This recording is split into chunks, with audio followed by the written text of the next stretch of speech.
యథార్థము అక్కడ అంటే మేము అబ్జర్వ్ చేసింది అంటే ఇమీడియట్గా అక్కడ హత్య జరిగిన వెనుకనే జస్ట్ ఒక 1.5 km దూరంలో మా ఎస్హెచ్ఓ సత్యనారాయణ అక్కడే ఉన్నాడు. ఇమీడియట్గా అక్కడికి రీచ్ అయ్యాడు. నేను కూడా కలెక్టరేట్ నుండి బయటకు వస్తున్నాను. నాకు తెలుసు అక్కడికి వచ్చాము.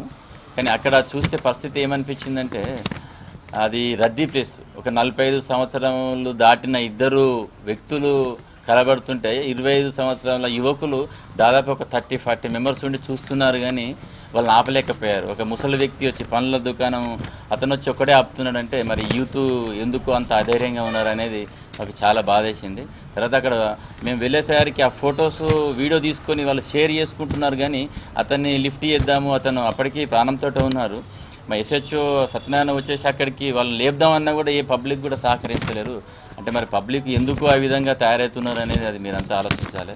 అంటే జస్ట్ అక్కడ పబ్లిక్ యూత్ అనేది కొంత కేకలు వేసినా దూరం నుండి ఏదన్నా విసిరేసినా కూడా అది ఇమీడియట్గా ఒక వ్యక్తి ప్రాణం కాపాడేది. కానీ అందరూ ఆ విధంగా చూసుడు కూడా మాకు కూడా చాలా బాధేసింది. అంటే యూత్కు కానీ అక్కడ చూసేవాళ్ళు కానీ కళ్ళ ముందు కనబడుతున్న నేరాన్ని కూడా ఆపలేని స్థితికి పబ్లిక్ వెళ్ళిపోతున్నారంటే రేపు మరి సమాజం ఎటు వెళ్ళిపోతుంది, వాళ్ళు ఏ విధంగా రక్షణ కల్పించుకుంటారనేది మాకు అది తెలియని ప్రశ్న అయిపోయింది. అంటే పోలీసు అనుకుంటారు కానీ పోలీసు ప్రతి ప్లేస్లో పోలీసు ఉండరు.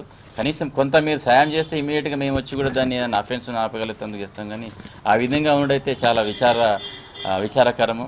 పోలీసు తరపున తెలియజేయండి ఏంటంటే ఏదైనా నేరం జరిపితే అక్కడ మీకు సాధ్యమైనంత వరకు అంటే మీకు అపాయం కలగనంత వరకు ఆ నేరాన్ని ఆపే ప్రయత్నం చేయవలసిందిగా కోరుచున్నాము. అది ఎవరైనా కానీ అంటే అందులో మేమేదో వచ్చి వాళ్ళను సాక్ష్యాల కింద తీసుకుంటాము అది ఇది అనేది ఆ అపోహలకు పోవద్దు. అది మీరు ఏమైనా ఉన్నట్టయితే మీరు స్వతహాగా వచ్చి సార్ మేము చూసినామని చెప్తే తప్ప కానీ మేము అనవసరంగా వాళ్ళను ఎవిడెన్స్ తీసుకొని మేమేదో పోలీసు వాళ్ళు సతాయిస్తారు అనేది అర్థం మీదంతా అదొక అపోహ. అటువంటి దయచేసి పెట్టుకోకుండా ఏదైనా నేరం జరిగితే మీకు సాధ్యమైనంత వరకు ఆ నేరాన్ని ఆపవలసిందిగా ప్రత్యేకంగా నేను కోరుకుంటున్నాను.